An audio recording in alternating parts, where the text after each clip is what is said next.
Entonces, lo que comentabas de contratar a una persona para que esté como director general, entonces, si se contrata a esa persona, ¿pueden ya los dos seguir estando en el IMSS? Bueno, el hijo que es administrador único, hace como un acta de que se cambia al papá como administrador único, pero ¿se puede hacer retroactivo, como 10 años? No, tendría que ser con esta fecha, y eso se llama revocación de poderes, pero sí se puede. ¿Sí? Miren, un poquito nada más para ir contestando tus preguntas y retomar un poquito la idea. Atendiendo a lo que es la interpretación armónica de la ley, y voy a hablar de la ley para el trabajo, la ley del seguro social, la misma ley general de sociedades mercantiles, establece que, por ejemplo, a quien ostenta la administración de la empresa se llama administrador o presidente del consejo de administración, ¿de acuerdo? Bueno, bajo ese orden de ideas, la Ley General de Sociedades Mercantiles me dice que le debo de pagar bajo un concepto que se llama emolumentos. Y esos emolumentos para efectos mercantiles en materia fiscal se llaman ingresos asimilables a salarios. Y al ser ingresos asimilables a salarios, lógicamente, bajo el cargo que hoy desempeñan, la retención tiene que ser directamente el 35% y no hay vuelta de hoja. ¿Sí me expliqué? Ahora, ¿por qué menciono esto?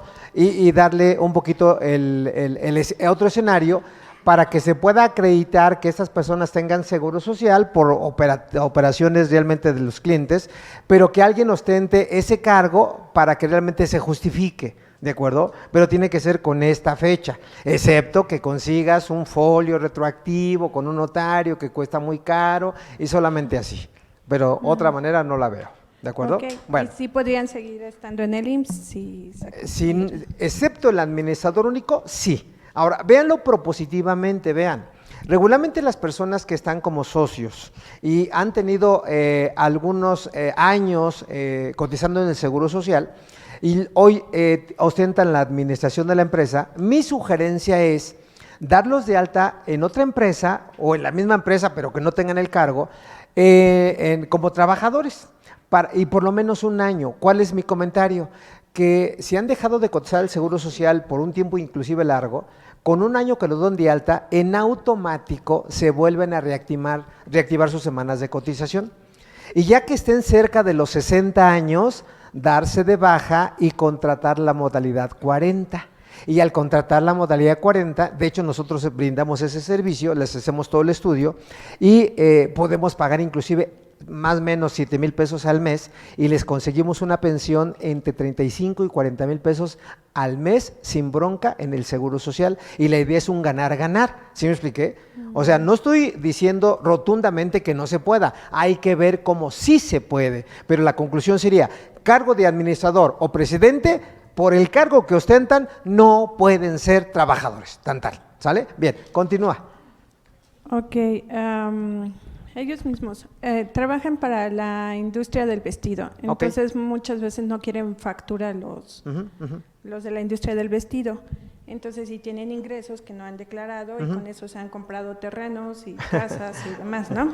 Bueno, eso no lo escuché, no lo escuchó nadie, nadie lo escuchó, ¿eh? Nadie lo escuchó. Nadie lo escuchó. Ok, entonces no los quieren heredar tampoco porque según lo quieren para rentar cuando estén viejitos, ¿no? Vivir de sus rentas.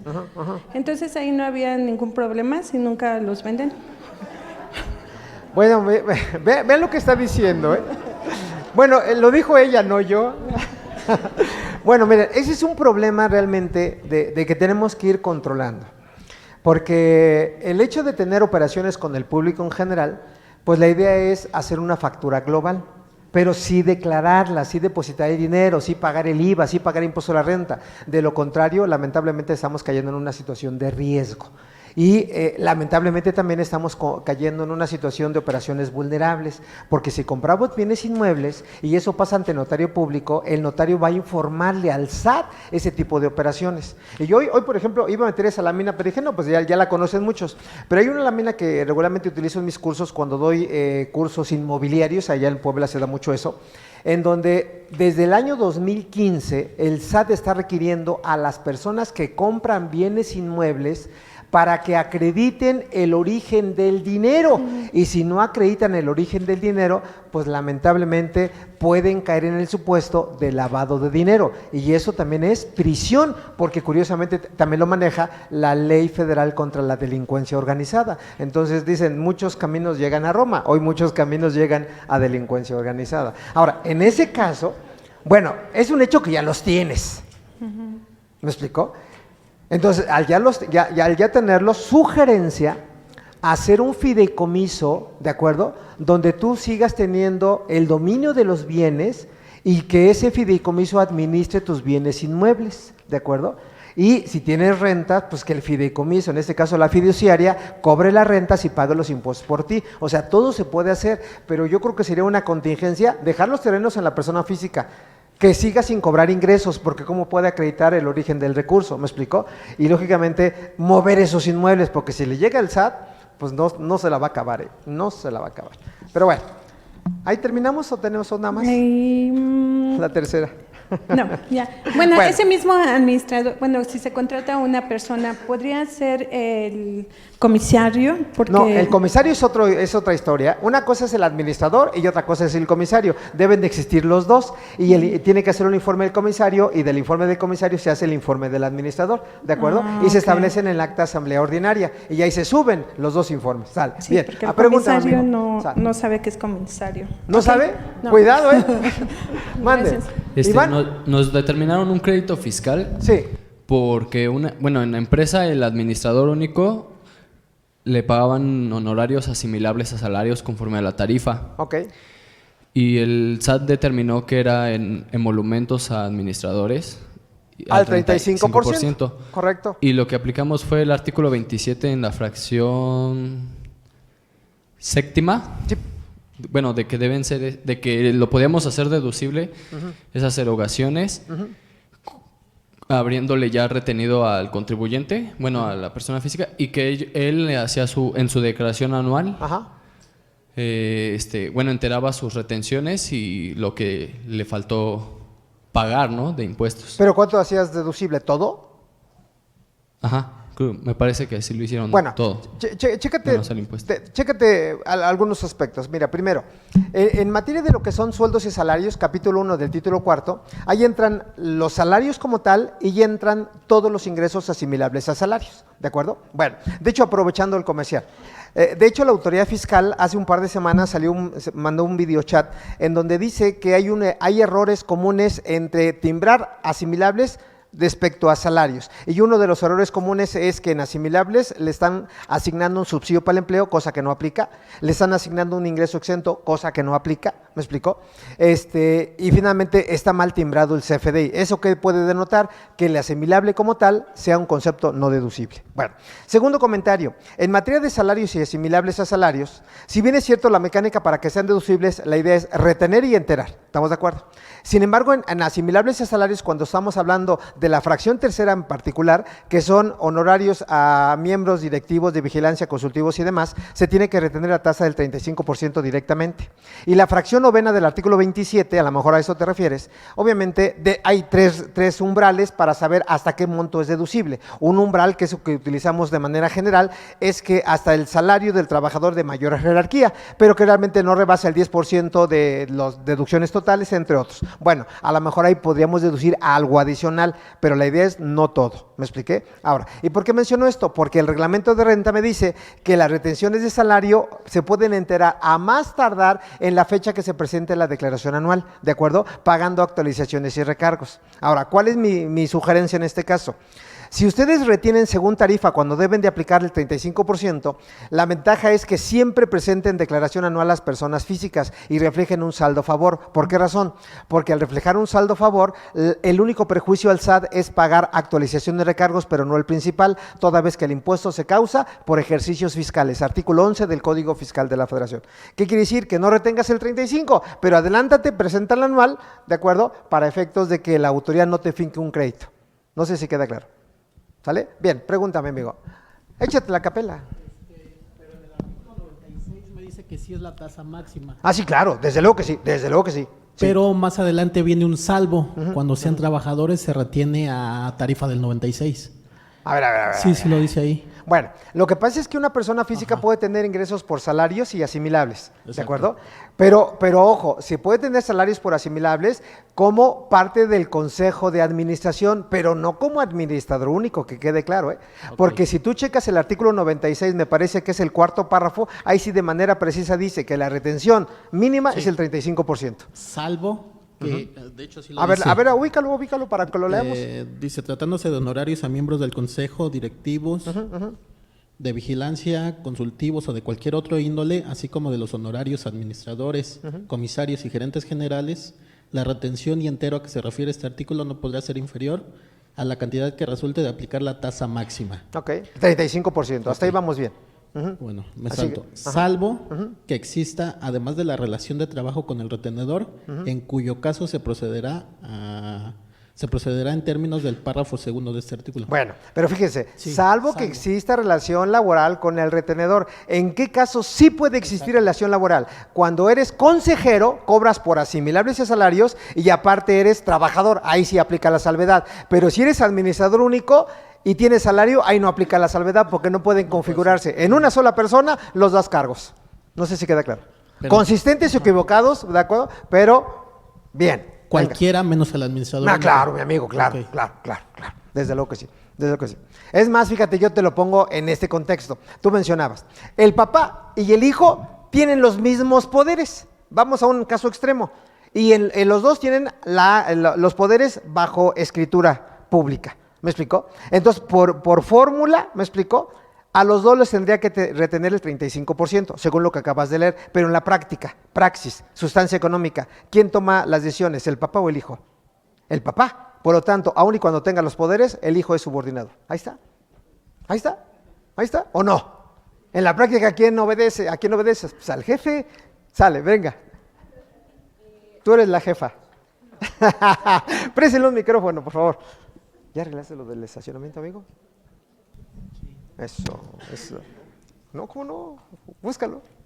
Si en una sociedad civil se va a pagar los anticipos de remanente, Sí. esto debe de quedar establecido en algún acta, digo, porque juega también para los pagos provisionales. A los ver, anticipos. otra vez, no confundir. Y no me enojo, ¿eh? Ah, No sí. me enojo. Pareciera que me enojo, pero no me enojo. Tengo la cara de... Que por cierto, déjenme hacer un comercial, ¿eh? Me adelanto. Son de las cosas bonitas de mi carrera. Fui apenas a una empresa a Jiutepec, Morelos. Espero que lo conozcan. Morelos, Jiutepec. Y hay una empresa que se dedica a hacer máscaras. Cosa tan bonita. Máscaras, lo que tú quieras, ¿eh? La que tú quieras, hasta de AMLO, ahí tienen máscaras. De Chente, del Chapo, que es delicado, ¿eh? Porque hicieron una máscara que le pusieron Chapo y le llamó la hija del Chapo. No puedes ponerle el nombre porque el Chapo ya está registrado. La marca Chapo ya está, claro, todo es negocio en la vida. Pero ¿por qué menciono esto? Porque el comentario es que, a propósito ya casi cercana a la Navidad, me regalaron una máscara del Grinch, cosa perfecta. De ahorita, por ejemplo, de la película del Joker, del Guasón, perfecta la pinche máscara. Te la pones, eres el Guasón, ¿eh? Hasta con las greñas, igualito. ¿Por qué menciono esto? Porque precisamente algo que valora esa empresa es la retención de talentos. Y vean a qué quiero llegar, que si es retención de talentos, le suena familiar lo que hemos platicado toda la vida. Provisión de gratificación anual, artículo 28, fracción 8. ¿Me explicó? Provisión o la gratificación, ¿me explicó? Para retener talentos. ¿Cuánto puedo provisionar? La cantidad que se te venga a la mente. 1 millón, 5 millones, 20 millones, lo que quieras. Y esa provisión hoy es deducible. Busquen la deducibilidad y a futuro el beneficio. Y es justificable. Esa es la razón de negocios. Porque imagínese, sin diseñador no hay empresa. De verdad, sin diseñador no hay empresa. No sé si queda claro. Y a eso agréguenle, obviamente, el seguro de hombre clave. Otra vez lo deducen y cuando llegue el dinero de regreso, que ya lo vamos a ver, no lo acumulan. Es un ganar-ganar. ¿De acuerdo? Ahora, ¿por qué esto? Y otra vez, ahorita el director de CADEFI me escuchó y a lo mejor van a dar el curso de sociedades y asociaciones civiles, pero me voy a sentar junto a ti para que sea una respuesta al oído. ¿Cómo te llamas?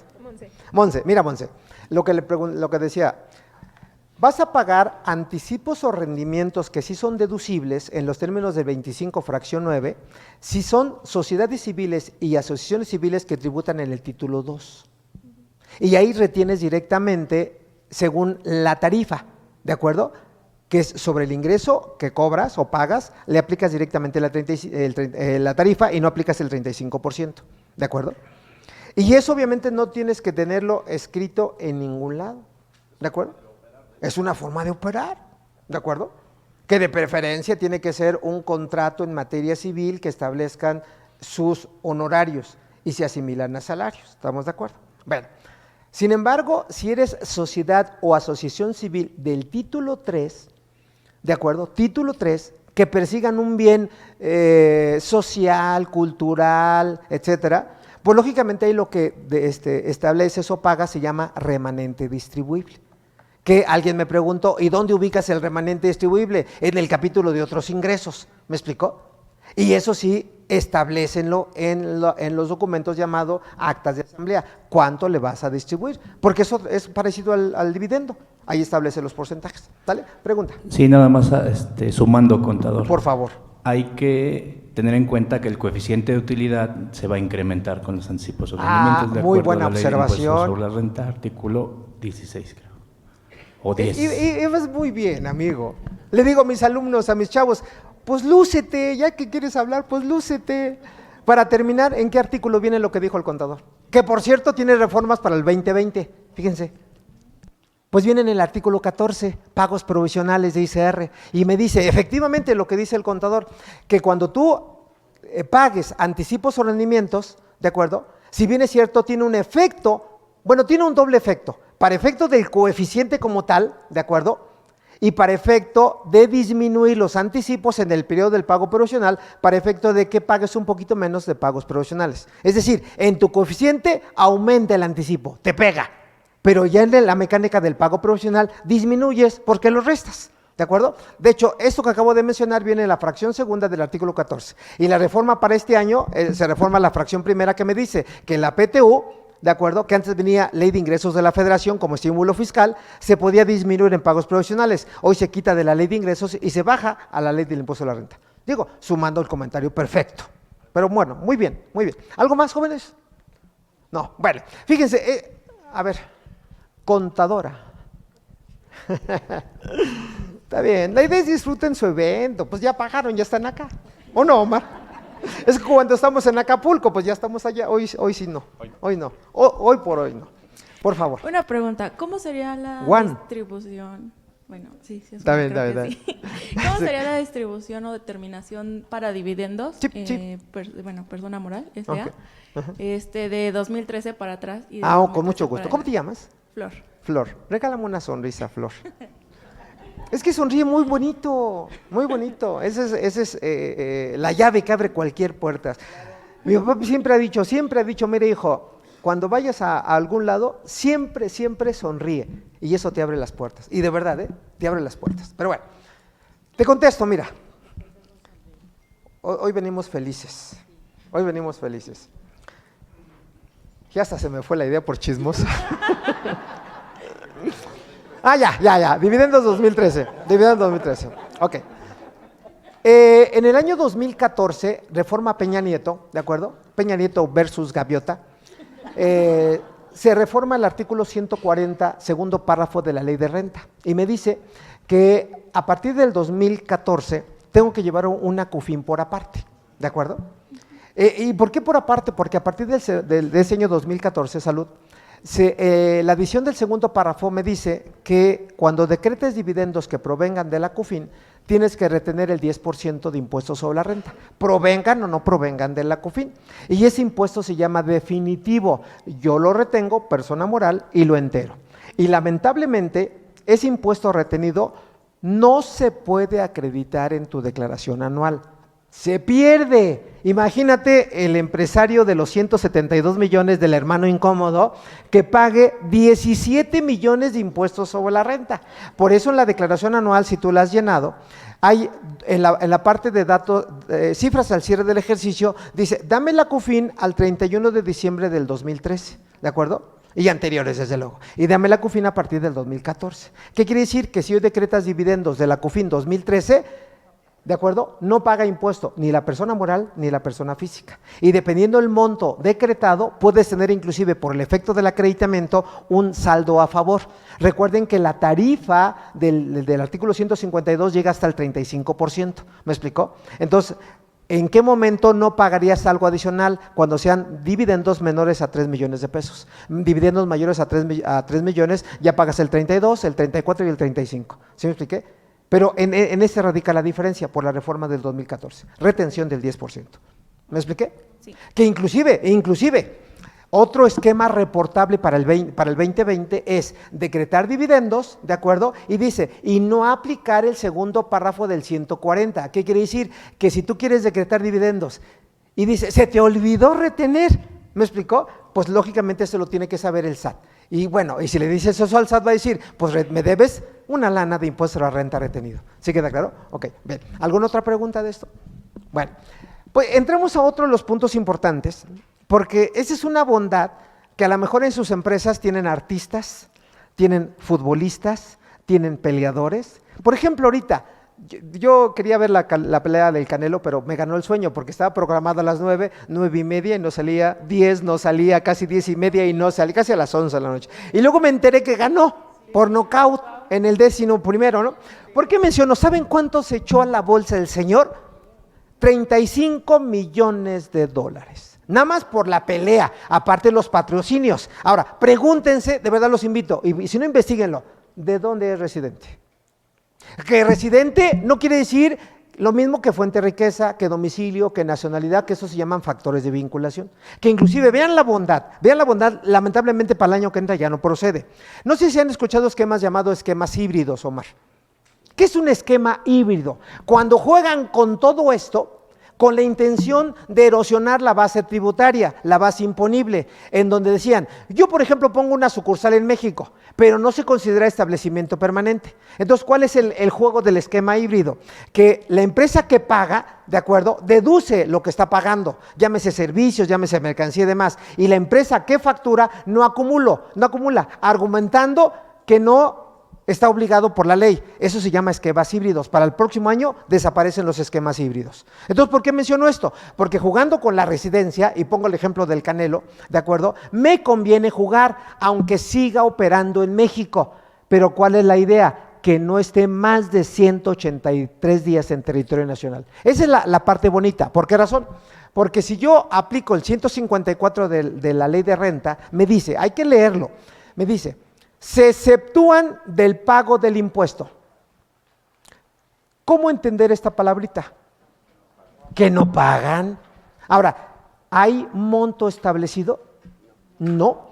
Vean, se exceptúan del pago del impuesto a que se refiere este artículo. Entiéndase que estamos dentro del título quinto de la ley del impuesto sobre la renta. Residentes en el extranjero, personas físicas, ¿de acuerdo?, que no tienen establecimiento permanente en territorio nacional, pero que su fuente de riqueza está en México. Espero me explique. Al decir que no tienen establecimiento permanente, no tienen fábrica, no tienen oficina, no tienen taller, no tienen nada. Simplemente vienen a trabajar a México. ¿Sí queda claro? Sale. Entonces, retomo la idea. Se exceptúan del pago del impuesto a que se refiere este artículo a los ingresos por salarios y en general por la prestación de un servicio personal subordinado, pagados, primer requisito, por residentes en el extranjero, personas físicas o morales que no tengan establecimiento permanente, primer requisito. ¿Me explicó? O que teniéndolo el servicio no esté relacionado con dicho establecimiento. Segundo, siempre que la estancia del prestador, es decir, de la persona física, ¿de acuerdo?, en territorio nacional sea menor de ¿cuántos días dije? De 183 días, consecutivos o no, en un periodo de 12 meses. ¿Cuál es la idea? Aquí se presta un servicio en México por la persona física residente en el extranjero.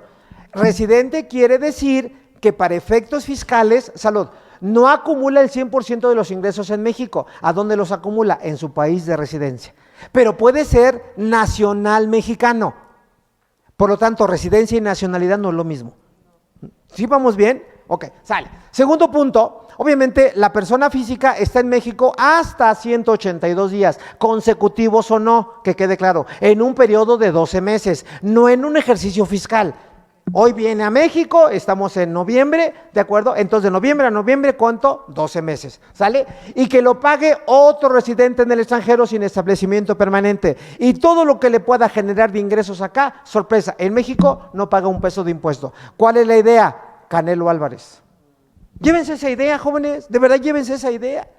Luis Miguel, en su caso, yo siempre he dicho que me gusta cómo canta. Él es mexicano, o no dice que es mexicano, pero pregúntense de dónde es residente. De cualquier país, menos de México. De verdad, de cualquier país menos de México, por el beneficio fiscal. Y seguramente Canelo va por ahí, seguramente. ¿Por qué razón? Porque si se trae el dinero, fíjense que se lo pagan en Estados Unidos, que se lo pagaron.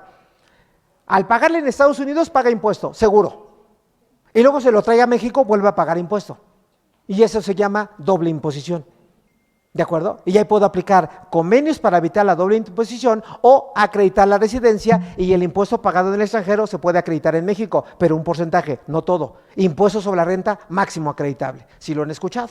Entonces, esto de verdad que jugando, ¿y saben dónde se da mucho esto? En la gente que vive en la frontera.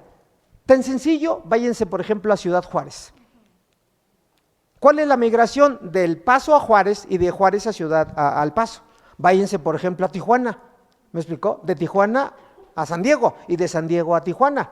O sea, hablo de la gente que va y regresa a diario prácticamente, ¿no es cierto? Y les puede aplicar esto sin problema, sin problema. Entonces jueguen con la residencia fiscal. ¿Se entendió el ejemplo? ¿Por qué razón? Porque vean un ejemplo sencillito acá. Bueno, antes del ejemplo.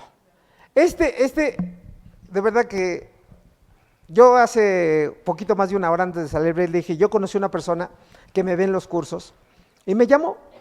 Oye, José Antonio, ¿me puedes dar una asesoría? Sí, ¿cómo no? Te doy una asesoría. Fui a su despacho. Es un contador que le mando saludos, él sabe cómo se llama, yo sé cómo se llama, le mando saludos. Está enfermo, creo que de la columna, lleva 3 operaciones. Pero bien dicen que Dios es generoso. Dios es generoso. Lamentablemente tuvo dos matrimonios. La primera esposa se lo quería chingar. Perdón, pero ¿cómo se puede decir eso más bonito? Se quería quedar con sus bienes. No hay otra expresión, ¿verdad? Bueno, Omar, tú me entiendes. Imagínate que te quiten tus Harley. No, pues la ahorcas, ¿no? Pero bueno, entonces su esposa lo quería perjudicar. Eso. Entonces vean qué hizo. Hizo una cesión de derechos a sus primas, pero que no son en línea recta. Y obviamente eran cuentas bancarias de esta persona. De hecho, aquí fíjense, les dio para que administraran cuentas bancarias desde hace 7 años. Y esas cuentas bancarias, para que vean el calibre, yo le pregunté, a ver amigo, ¿y cuánto te genera de intereses esa cuenta bancaria? 100,000 pesos al mes de intereses. 100,000 pesos de intereses al mes. ¿Me expliqué? Para que vayan viendo que sí hay con queso las enchiladas. ¿Me explicó? Ese es el planteamiento. Y es donde viene otra vez la parte creativa. Hoy por hoy la filosofía de este curso es que llegues tú a tu empresa, veas tus estados financieros, veas tu balanza de comprobación, veas la CUCA, veas la CUFIN, veas si tiene lana y demás, y diseña un esquema para remunerar al socio. Esa es la idea, ¿de acuerdo? Entonces me dice esta persona, ¿qué quiere mi cliente? Pasar las cuentas bancarias a su nombre, porque su hermanita, su prima, ya está muy enfermita, tiene 75 años. Para que vean un poquito la idea. Número 1, no pagar impuesto a la renta. Bueno, yo creo que esto era el número 1, ¿verdad? Y estamos hablando de muchos ceros, pues para que genere 100,000 pesos al mes. No dar aviso al SAT como datos informativos. Y no considerarse como operación vulnerable. Y yo la pregunta que hago, ¿se puede todo esto? ¿Qué asesorarían ustedes? ¿Saben cuál es el riesgo de esta asesoría? Que yo ya le dije, porque son de las cosas que llegas a la empresa y pues tienes que decirle algo al cliente, porque ni modo que te quedes callado. Pero si el cliente es muy hábil y ¿saben qué hacen? Se roban tu idea. Y la implementan ellos, mal, pero la implementan. De verdad, porque luego hasta eso lo implementan mal, por ahorrarse un peso. Porque así son, así son. Pero la pregunta es, ¿yo puedo pasar los dineros que están en las cuentas bancarias de mis familiares, las puedo pasar a mi cuenta, considerando todo esto? Porque fíjense, lo primero que se le vino a la mente, a él, no a mí, oye, haz un donativo. ¿Se puede? Vean, ya tengo la mano temblorosa. No se puede porque no son línea recta.